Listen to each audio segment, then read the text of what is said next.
Assalamualaikum. For the students of class 8, we are going to study chapter number 4, that is Data Communication and Computer Network. In this video, we will study network architecture.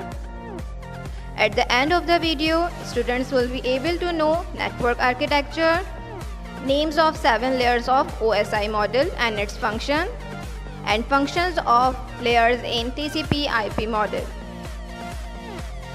So first of all, what is network architecture?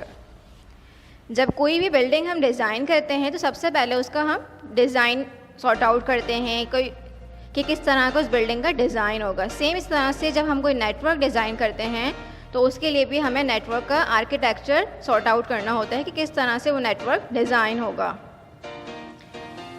जितने भी networks होते हैं उनके काम करने के लिए standard organisation ने एक मॉडल बनाया हुआ है जिसको OSI मॉडल कहते हैं।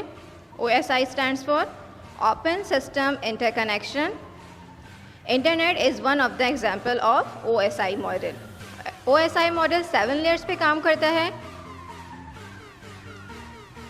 सेंडर्स एंड रिसीवर्स के पास 7 लेयर्स होती हैं। सेंडर्स की जो लेयर्स स्टार्ट होती हैं वो नंबर 1 to 7 तक स्टार्ट होती हैं और रिसीवर्स की 7 to 1। मीन्स सबसे पहले हमारे पास सेंडर के एंड पर फिज़िकल कंपोनेंट्स होते हैं, मीन्स फिज़िकल लेयर्स होती हैं। फिज़िकल मीन्स हार्डवेयर कंपोनेंट जो डेटा कम्युनिकेशन में यूज़ होते हैं।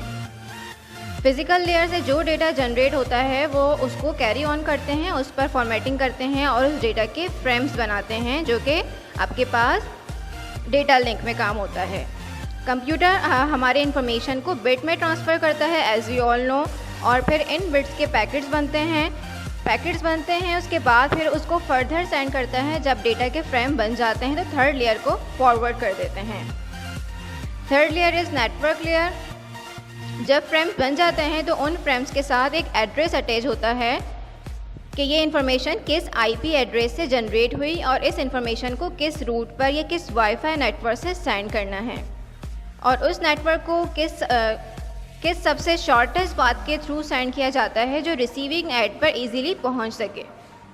रिसीविंग एंड का जो एड्रेस होता है वो ये बताता है कि हमें जो हमारा डेटा है उसको कहाँ भेजना है और वो नेटवर्क लेयर का काम है। Next is transport layer. Transport layer में हमारे पास डेटा के फ्रेम्स और पैकेट्स जो आए होते हैं वो उनको डेजिग्नेटेड यानी कि मैक एड्रेस पर से रिसीवर के एड्रेस पर सेंड करते हैं करेक्टली। अगर रिसीवर को नहीं पहुंच सके, कोई भी एरर हो जाए डेटा में या डेटा नहीं पहुंच सके, जैसे कि हमारा इंटरनेट डिस्कनेक्ट हो जाता है, इस तरह के अगर पैकेट्स कुछ रह जाएं तो वो डेटा को क्या करता है, रीसेंड करता है। सो इस लेयर में डेटा के फ़्लो को कंट्रोल किया जाता है और एररलेस डेटा को रिसीवर तक भेजना होता है। Number 5 is station layer. First server के साथ एक वक्त में जो है बहुत सारे क्लाइंट्स अटैच होते हैं। एक वक्त में सर्वर के साथ बहुत सारे क्लाइंट्स अटैच होते हैं। लाइक गूगल में जब हम गूगल में कुछ भी सर्चिंग करते हैं तो हमारे पास एक वक्त में पर्टिकुलर यूज़र को टाइम लिमिट जो है प्रोवाइड करता है गूगल कि कितनी देर में डेटा रिसीव करना है और इतना टाइम दिया जाता है कि डेटा पैकेट सेंड कर सकें। और साथ साथ इस लेयर का एक और भी काम है कि जहाँ हर सेशन के बाद एक चेक पॉइंट ऐड करता है। जैसे अगर नेटवर्क कनेक्टिविटी डाउन हो जाए तो जब सेशन दोबारा रीस्टोर होता है तो वो वहीं से डेटा स्टार्ट करता है जिस जगह से ड्रॉप हुआ था।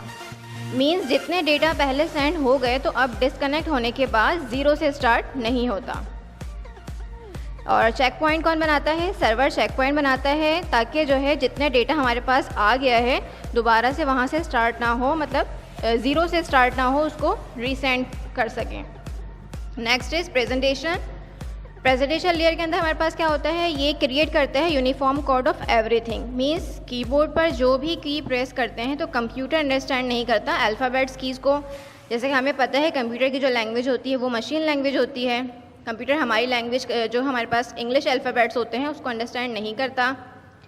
सेम अल्फ़ाबेट की को जब कंप्यूटर अंडरस्टैंड नहीं करता तो कंप्यूटर अपनी लैंग्वेज में उसको अंडरस्टैंड करता है। कंप्यूटर तक बिट या बाइट में हमारा डेटा ट्रांसफ़र होता है। हर की से यूनिक कोड जनरेट होता है जिससे कंप्यूटर उसको आइडेंटिफाई करता है कि मेरे पास क्या डेटा आया है, या तो A आया है या फिर B। इसी तरह पूरी दुनिया में जितने भी कम्युनिकेशन हो रही है उसकी सेंडिंग और रिसीविंग एंड पर कोडिंग सेम होती है। इसकी रेस्पॉन्सिबल भी प्रेजेंटेशन लेयर होती है। नेक्स्ट इज एप्लीकेशन लेयर, जो कि लास्ट लेयर है। दिस इज सॉफ्टवेयर लेयर, जिसकी हेल्प से रिसीवर इंफॉर्मेशन को एक्सेस कर सकता है। जैसे ब्राउज़र और जीमेल के एप्लीकेशन जब हम खोलते हैं तो ये सब हमारे पास कौन से किस कैटेगरी में आती हैं? एप्लीकेशन लेयर में। जैसे अगर ईमेल रिसीव हो और ईमेल अकाउंट, अगर आप लोगों के पास ईमेल रिसीव होती है तो आपके पास ईमेल अकाउंट होना चाहिए, अदरवाइज़ जो है आप उसको ईमेल को एक्सेस नहीं कर सकते। Next is TCP/IP model. TCP/IP model हमारे पास जो है इंटरनेट पे कम्युनिकेशन पॉसिबल करवाता है किसी भी 2 डिवाइसेस में। TCP/IP मॉडल के अंदर हम कम्युनिकेशन कर सकते हैं इंटरनेट पर। 7 लेयर्स को इसमें 4 लेयर्स में डिवाइड किया जाता है। जब नेट पर कोई भी फ़ाइल या रिसीव करते हैं या सेंड करते हैं तो अक्सर जब इंटरनेट डिस्कनेक्ट हो जाता है तो फ़ाइल आपकी कभी कभी वो इन्फॉर्मेशन सेशन लेयर में सेव नहीं हुई होती, दोबारा से 0 से स्टार्ट होती है। और अगर सेशन लेयर ने चेक पॉइंट बनाया हुआ हो तो 0 से स्टार्ट नहीं होती बल्कि रीस्टोर हो जाती है।